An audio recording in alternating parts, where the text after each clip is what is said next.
Hello दोस्तों, कैसे हैं आप। आज हम पढ़ेंगे एक सर्कल के बारे में। ठीक है, सर्कल या हिंदी में उसको बोलते हैं वृत्त। वृत्त क्या होता है? देखिए, बचपन में जो आपने पढ़ा, जैसे आपके पास बैंगल्स हैं, कड़ा हैं, अगर उनको रख के अगर हमको ये आकृति ड्रॉ करें तो उसको हम सर्कल कहते हैं। जैसे मेरे पास ये टेप है, अगर मैं टेप को रख के इस तरीके से एक आकृति ड्रॉ करूँ, ठीक है, तो इसको भी क्या बोलेंगे हम? सर्कल बोलेंगे या वृत्त बोलेंगे। ठीक है, इस तरीके से ये क्या हो गया? सर्कल हो गया। ग्लास है, बोतल है, बहुत सी ऐसी चीज़ें हैं जिनको आप रख के अगर कोई आकृति ड्रॉ करते हैं तो वो सर्कल का रूप लेती हैं या वृत्त लेती हैं।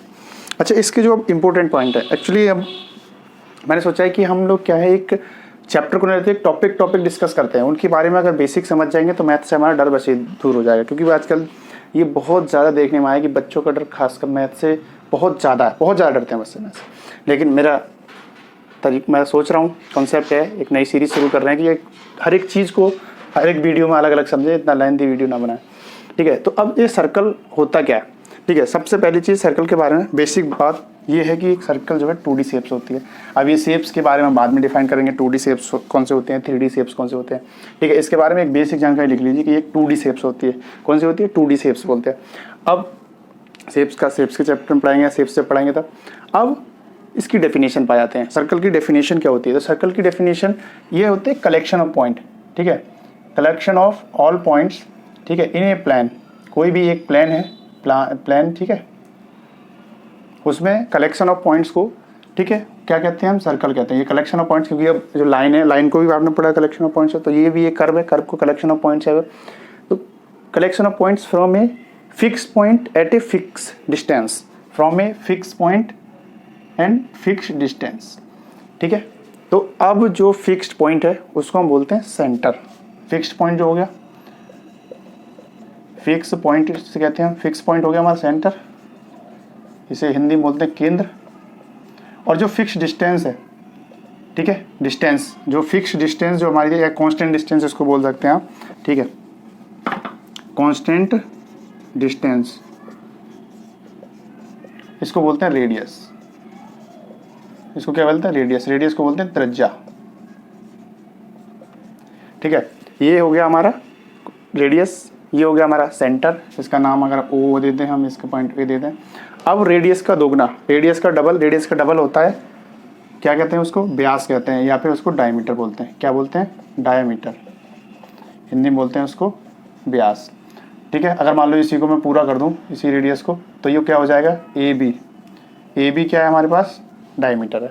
ठीक है, ओ ए क्या था? रेडियस है। ओ बी क्या है? रेडियस है। तो हम ये भी तो कह सकते हैं, A B is equal to O B plus O A, या ट्वाइस ऑफ ओ ए कह सकते हैं। क्यों? क्योंकि रेडियस कांस्टेंट डिस्टेंस है, कांस्टेंट डिस्टेंस का मतलब सेम है।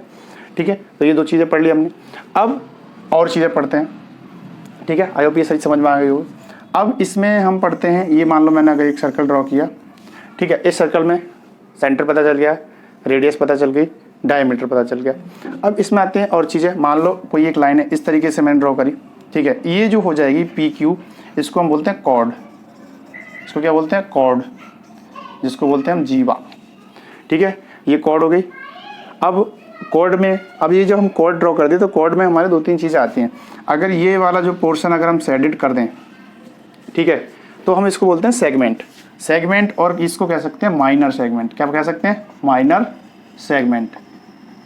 और जो ऊपर वाला भाग है, जो विदाउट शेडेड भाग है, ठीक है, उसको हम बोलते हैं मेजर सेगमेंट। Major segment. ठीक है, अब देखो याद रखने का तरीका, सेगमेंट मतलब एक छोटा सा भाग। कोई मूवी देखो उसमें वो ये सेगमेंट बहुत ही अच्छा लगा, है ना, जहाँ पे मान लो अगर डांस करे डांस का कोई वीडियो आ जाए, ठीक है, या फिर एक्शन, तो वो क्या है? सेगमेंट। छोटे ये छोटा भाग। ये आपको बताने की जरूरत नहीं कि ये इंटीरियर भाग है, ये एक्सटीरियर भाग है। ठीक है, ये हम जानते ही हैं, जो सर्कल के अंदर है वो इंटीरियर, सर्कल के बाहर है वो एक्सटीरियर पॉइंट हो गया। ठीक है, ये चीज़ आ गई। इसका आप जब तक स्क्रीनशॉट लीजिए, हमने पढ़ लिया था अभी। अच्छा, ये जो चीज़ होती है, ये डॉटेड हमने बताया था, इस डॉटेड पॉइंट को क्या बोलते हैं? इसको बोलते हैं सर्कमफ्रेंस। ठीक है, जो डॉटेड डिस्टेंस होती है ये होती है सर्कमफ्रेंस। सर्कमफ्रेंस, इसको हिंदी में बोलते हैं परिधि। क्या बोलते हैं? परिधि। ठीक है, डिस्टेंस जो होती है हमारी, जो डॉटेड पॉइंट्स जो है उनको कलेक्शन मिला दिया तो जो पॉइंट्स निकलेंगे उनको हम बोलते हैं परिधि। अब इसमें हमने ये पढ़ लिया 2D शेप्स होता है, रेडियस क्या होती है, डायमीटर क्या होता है, कॉर्ड क्या होती है। ठीक है, ये सब चीज़ पढ़ ली। अब हम पढ़ेंगे, और हमने पढ़ लिया था सेगमेंट भी पढ़ लिया था, अब हम पढ़ेंगे सेक्टर। ये देखिए सेक्टर होते हैं दो प्रकार के, एक मेजर सेक्टर और एक माइनर सेक्टर। जैसे सेगमेंट पढ़ा था, तो इसमें होता क्या है, मान लो ये एक सेंटर है, सेंटर से अगर हम 2 रेडियस ले लें, तो जो 2 रेडियस के बीच का जो भाग होता है, पोर्शन होता है या एरिया जो होता है, उसको हम बोलते हैं माइनर सेक्टर, और जो बड़ा वाला जो रेस्ट ऑफ बचेगा उसको हो जाएगा मेजर सेक्टर। ठीक है, minor sector, major sector, clearly देना। सेगमेंट और सेक्टर थोड़ा, सेगमेंट जो है वो सरकमफ्रेंस या आर्क और जीवा मतलब कॉर्ड के बीच का एरिया होता है, और जो सेक्टर होता है, सेक्टर जो होता है, सेक्टर होता है 2 रेडियस और एक आर्क के बीच का एरिया। ठीक है, क्लियर फ्रेंड। अगली चीज़ है टेंजेंट। ठीक है, टेंजेंट 2 तरीके से ड्रॉ करी जा सकती है। टेंजेंट अगर कोई पॉइंट अगर हमारे पास सर्कल पर ही है, ठीक है, एक पॉइंट यहाँ पर है, तब हम टेंजेंट खींच सकते हैं। टेंजेंट का मतलब होता है स्पर्श रेखा, हिंदी में बोलते हैं इसको स्पर्श रेखा, मतलब कि जो सर्कल को टच होकर कोई भी लाइन जो ड्रॉ करी जाए उसको हम बोलते हैं टेंजेंट। ठीक है, तो ये हो गया टेंजेंट। पी क्यू जो है किसी पॉइंट ए पर टच कर रही है सर्कल को, तो जो पी क्यू है वो टेंजेंट हो जाएगी। अब ये ऑन द सर्कल, पॉइंट कोई सर्कल पे था, अब अगर कोई पॉइंट सर्कल से बाहर है, क्या है, सर्कल से बाहर, मान लो यहाँ कोई एक पॉइंट पी है, तो इस पी पॉइंट से सर्कल पर कितनी टेंजेंट की जा सकती है, ये बहुत ही इंपॉर्टेंट क्वेश्चन है। ठीक है, तो अब यहाँ पे ड्रॉ करेंगे तो यहाँ पे हमारे पास केवल 2 टेंजेंट ही ऐसे खींची जा सकती हैं। आप कितनी कोशिश करके देख लीजिए, जैसे घर पे देखेंगे बैंगल्स और 2 सींग ले लीजिए, लकड़ी ले लीजिए, दूर ऐसे पकड़ के देखिए और उस पर बैंगल्स पड़ेंगे तो 2 ही जगह केवल टच करेगा, ऐसा नहीं कि 3 आपकी लकड़ी या स्टिक जो टच कर जाएंगे। ठीक है, तो ये हो गया, 2 खींची जा सकती हैं, इससे 2 और इससे 1। ये बहुत ही इंपॉर्टेंट क्वेश्चन, 1 मार्क्स का क्वेश्चन आता है। ठीक है, और ये हो गया। अब इसमें हमने ये चीज़ पढ़ ली। अब इसमें एक चीज़ आती है कि जो पॉइंट ऑफ कांटेक्ट होगा यहाँ पे, ये जो है ए और बी पे अगर मान लो टच कर रही है, तो ए जो क्या पॉइंट ऑफ कांटेक्ट हो गया इसका टेंजेंट का और सर्कल के। तो जो रेडियस होती है यहाँ पे, रेडियस जो पॉइंट ऑफ कांटेक्ट टेंजेंट का वहाँ पे टच करेगी, तो ये जो 90 डिग्री का एंगल बनाती है, कितने डिग्री का एंगल बनाती है, 90 डिग्री का एंगल बनाती है। ये हमेशा याद रखना, इससे क्वेश्चंस आते हैं। अभी क्वेश्चंस कहाँ से आ जाएंगे, अभी 90 डिग्री का होता है। और ये जो टेंजेंट 2 हमने ड्रॉ करी है एक्सटर्नल पॉइंट से, पी ए और पी बी, ये क्या होंगी, ये इक्वल होंगी, पी ए इक्वल टू होगा पी बी। ठीक है, ये सर्कल की बेसिक जानकारी है। एक्चुअली जब हमें बेसिक जानकारी होगी, जब हमें रेसिपी पता होगा किसी भी खाना बनाने की, तो हम 1 व्यक्ति के लिए बना सकते हैं, 10 व्यक्तियों के लिए बना सकते हैं। जब हमको बेसिक ही नहीं पता होगा तो हम आगे चैप्टर कैसे सॉल्व करेंगे, क्वेश्चन कैसे सॉल्व करेंगे। तो ये इसमें हम इतना ही बेसिक जानकारी से लेंगे, फिर थ्योरम्स, फिर क्वेश्चन ऐसे लेते रहेंगे।